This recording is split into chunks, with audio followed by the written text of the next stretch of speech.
in a process and you're trying with T4, which is more so inactive, trying to just force something that's not really happening a lot to begin with.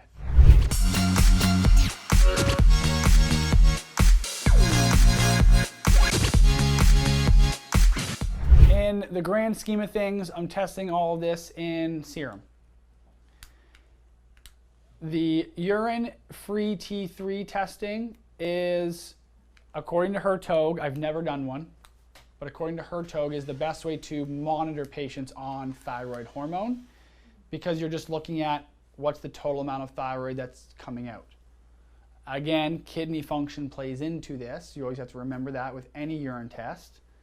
Kidney function plays into it, but there's still a range that you can look at. But I personally haven't had to use this test yet because I haven't ever been scratching my head at why things are not moving with thyroid once we actually start dosing the thyroid appropriately.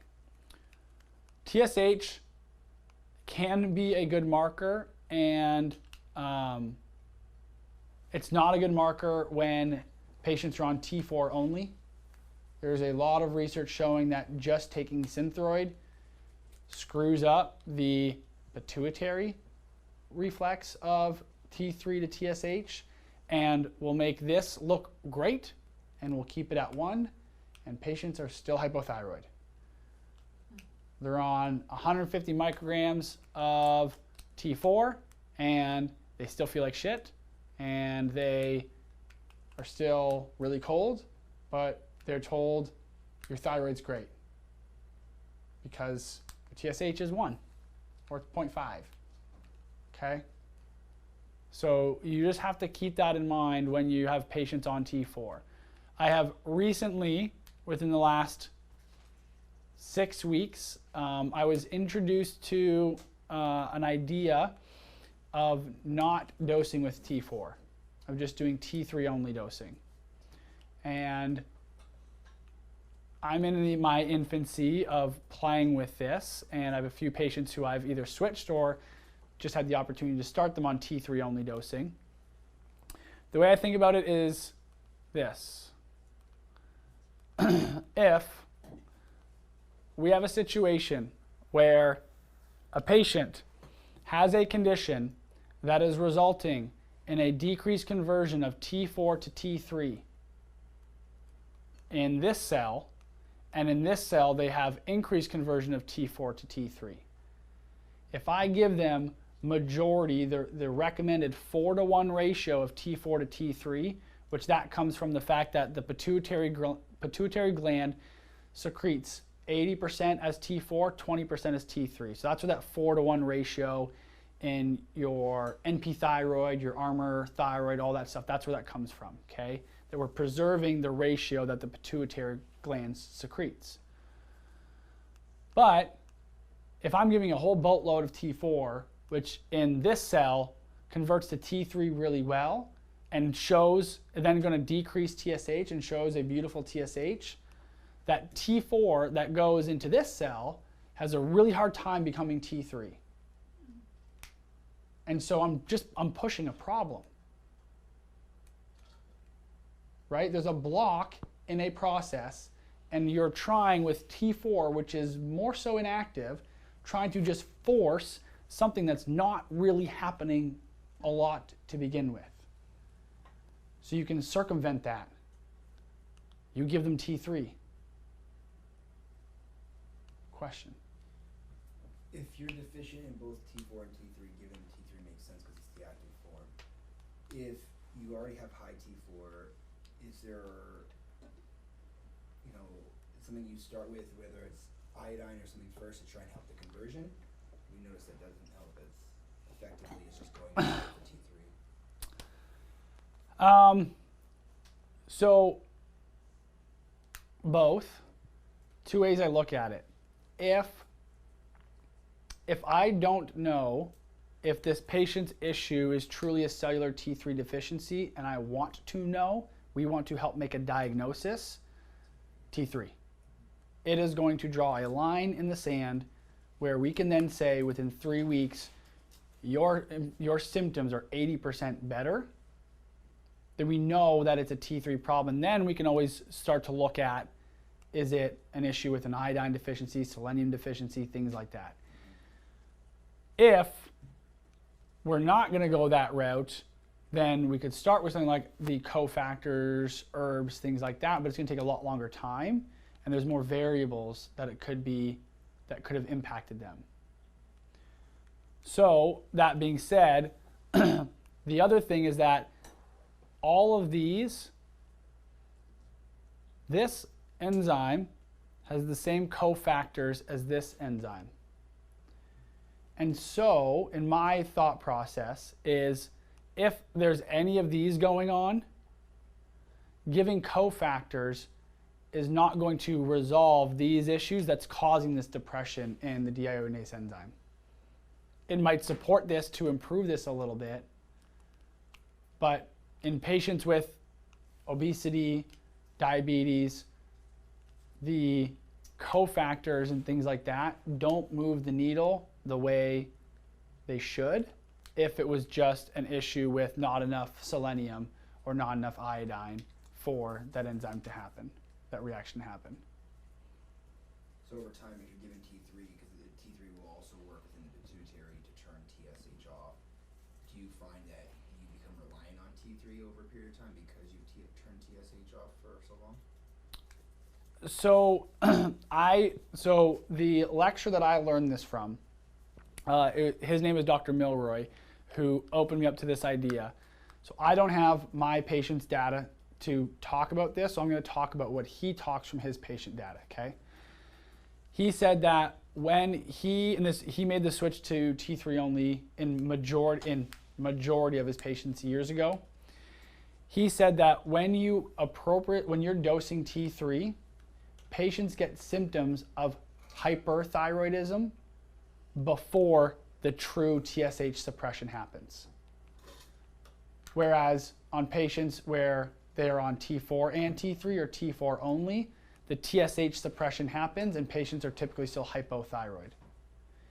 And so with that, he has never seen a true TSH suppression at like 0.05, 0.03 with T3 only, because you actually, in his opinion, can't push T3 high enough to get that level of suppression when they're on T3 only without getting the hyperthyroid symptoms. And so again, I don't have my tracking of data yet to confirm that, but that's what I was taught. So again, I'm still in this experimental phase of looking at when might this. I have a feeling it's not going to be that every single patient goes on T3 monotherapy, but it's going to be a lot more patients than I am now, which is very minimal patients. Because before that, I was doing NP thyroid or Nature-Throid or Armor, where we're getting a porcine-derived T4, T3.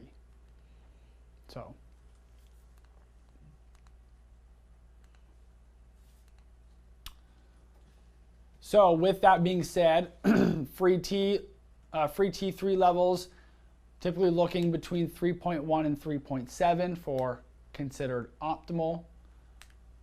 Reverse T3 less than 12. This is another, if reverse T3 is high, don't give T4. I think that's probably one of the big things for me that's going to play out clinically is when reverse T3 is 20,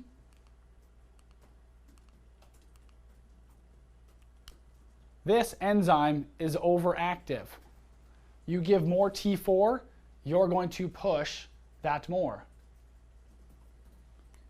So you circumvent the reverse T3 by giving T3 and outcompeting the reverse T3 at the actual thyroid receptor.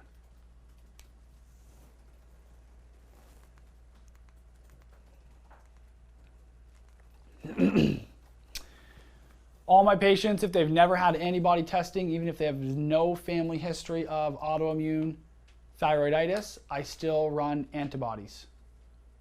Because just because you don't have a family history of it doesn't mean you can't have it, especially because a lot of patients can go undiagnosed with autoimmune thyroiditis. That's subclinical and they have no idea.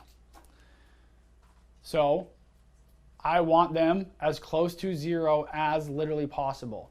When they start getting above 10, I start to think about what we can do about it.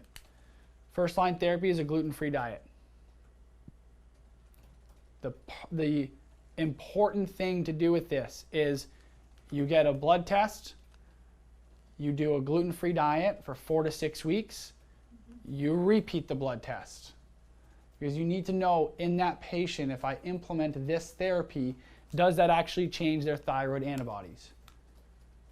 50 to 60% of patients, it will create a meaningful, significant decrease in antibodies. 40 to 50% of patients, it won't. So then it's up to the patient to decide if they want to continue gluten-free, if they felt well, or go back to eating gluten. Okay? How long did you say you did that for? 4 to 6 weeks, depending on how high. So if they're 1,000, it's probably going to be 6 weeks that I'm going to do it. If it's 50, I'll probably just do it for 4 weeks. See if we make the needle move. Are you still giving like Hashi's patients, if they're in like a hypothyroid state, are you still considering giving them just T3? Mm-hmm. Because the T4 would be skewed with like, because you would give them typically a synthetic.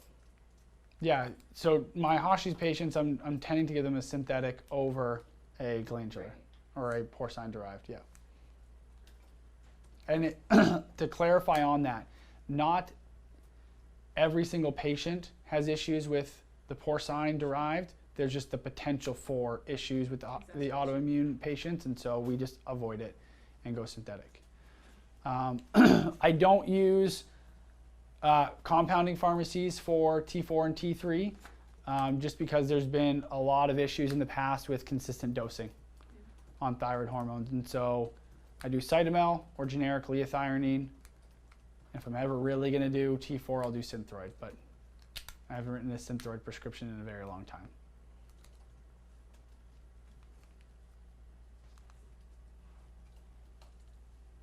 Yeah, here's what you can do. Here's all the things you can do, right? The thyroid precursors, the thyroid herbs, all that great stuff. Obviously, taking our therapeutic order.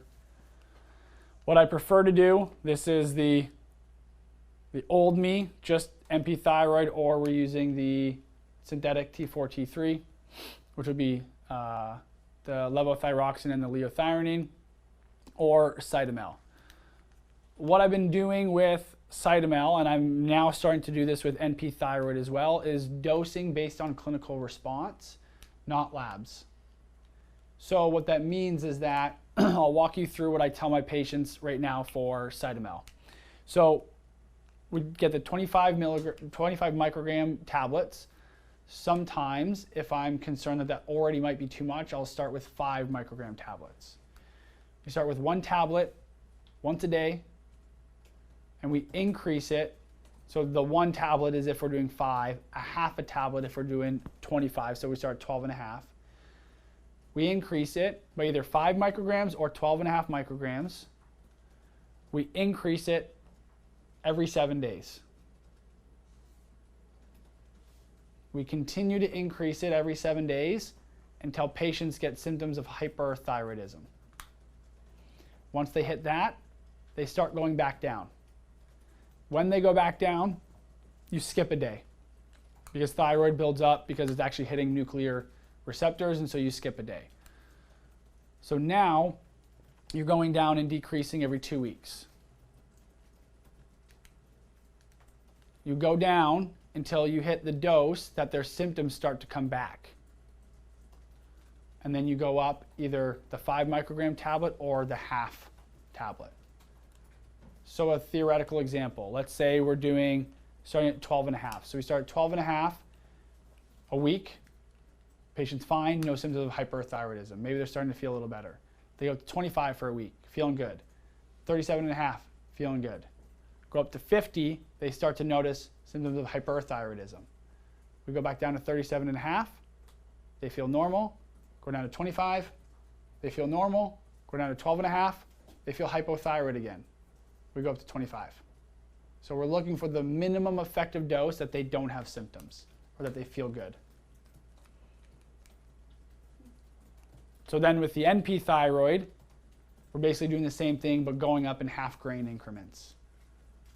Start at a half grain for a week, go to a grain, 1.5, 2, till he gets into the hyper, and then come back down, okay? Because at the end of the day, we want patients to feel better, not just to make their labs look nice. Because that's what's gotten the medical world in this hot mess of hypothyroidism. It's just treating based off labs, okay?